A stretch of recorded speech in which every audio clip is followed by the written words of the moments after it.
Welcome to Improvise Learning Point. आज का हमारा टॉपिक है कि निम्नलिखित सारणी को कैसे पूरा करें। मतलब ये जो प्रश्न 19 है, ये अध्याय 4 परमाणु की संरचना से लिया गया है। और ये प्रश्न इसलिए लिया गया है क्योंकि आजकल ये परीक्षा में बार बार पूछा जाता है और बहुत ही आसान प्रश्न होता है ये, बट फिर भी बच्चे इसको सॉल्व नहीं कर पाते हैं और उनके मार्क्स कम आते हैं। तो हम कोशिश करेंगे इस क्वेश्चन को पूरी अच्छी तरीके से समझें ताकि हम एग्जाम में इजीली इस क्वेश्चन को अटेम्प्ट कर सकें। तो चलिए स्टार्ट करते हैं। परमाणु संख्या, द्रव्यमान संख्या, न्यूट्रॉन की संख्या, प्रोटॉन की संख्या, इलेक्ट्रॉन की संख्या और परमाणु स्पीशीज। बेसिकली हमें इन 6 चीजों को इसके अंदर फिल करना है। तो सबसे पहले देखते हैं परमाणु संख्या। तो जो परमाणु संख्या है, परमाणु संख्या, प्रोटॉन की संख्या और इलेक्ट्रॉन की संख्या, ये आपस में हमेशा बराबर होगी। जब भी आप इस टेबल को भरने जाएंगे तो इस बात का ध्यान रखेंगे कि परमाणु संख्या, प्रोटॉन की संख्या, इलेक्ट्रॉन की संख्या हमेशा बराबर होगी। तो सबसे पहले हम इसके अकॉर्डिंग इस टेबल को फिल कर लेते हैं। अब परमाणु संख्या 9 है, किसमें? यहाँ। तो और क्या इसके बराबर होगा? इसके बराबर होगा प्रोटॉन और इसके बराबर होगा न्यूट्रॉन। चलो, अच्छा, दूसरे में भी हमें परमाणु संख्या दिया हुआ है तो इसको भी आप भर लो 16, इसको भी आप भर लो 16।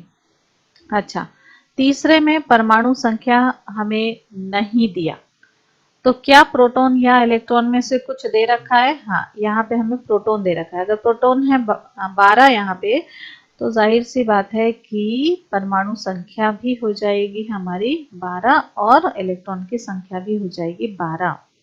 दूसरे में भी क्या दे रखा है? हमें प्रोटॉन की संख्या दे रखा है ना, तो यहाँ पे कर दो 1, यहाँ पे कर दो 1। नेक्स्ट में अगर देखें हम, तो नेक्स्ट में भी हमें प्रोटॉन की संख्या तो दे रखी है, तो इसमें भी हम कर देते हैं 1, इसमें, और यहाँ है 0।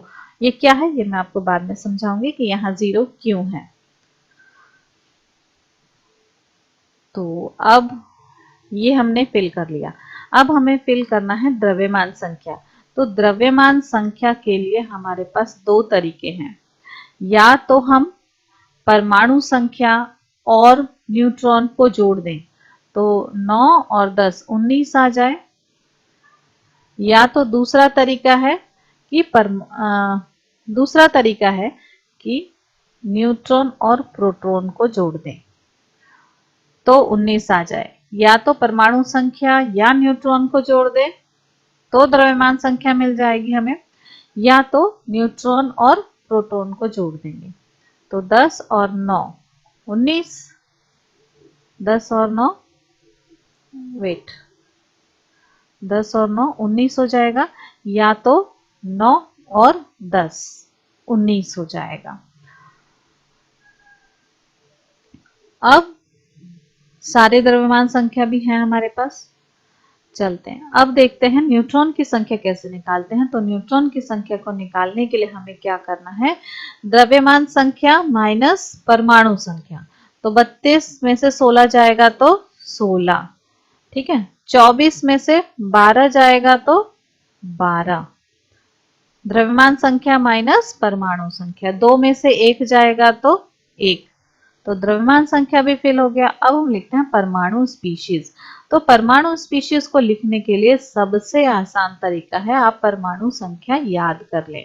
परमाणु संख्या और तत्व दोनों की, सभी तत्वों की परमाणु संख्या याद कर लें।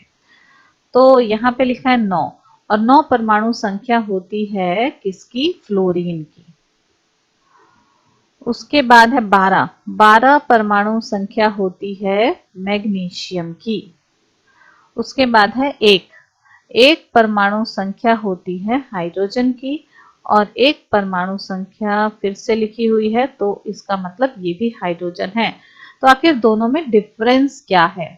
तो यहाँ हम लिखते हैं परमाणु संख्या और यहाँ हम लिखते हैं द्रव्यमान संख्या। तो द्रव्यमान संख्या है 2, इस केस में है परमाणु संख्या 1, द्रव्यमान संख्या 1। तो इस तरीके से ये हाइड्रोजन का समस्थानिक है जिसको हम ड्यूटेरियम कहते हैं। और ये भी हाइड्रोजन का समस्थानिक है जिसको हम प्रोटियम कहते हैं। लेकिन क्योंकि यहाँ पे इलेक्ट्रॉन जो है वो 0 है, इसका मतलब ये अपना इलेक्ट्रॉन किसी को दे चुका है, तो ये प्लस का साइन लग जाएगा, तो ये आ जाएगा प्रोटियम आयन। ये क्या कहलाएगा? प्रोटियम आयन, क्योंकि इसने अपने इलेक्ट्रॉन को दे दिया है। तो आई होप आपके लिए ये टेबल को फिल करना अब आसान हो गया होगा कि कैसे हमें इस टेबल को फिल करना है। फिर भी अगर कोई डाउट हो तो आप हमसे कमेंट करके पूछ सकते हैं। हम पूरी कोशिश करेंगे कि आपके डाउट को दूर करें।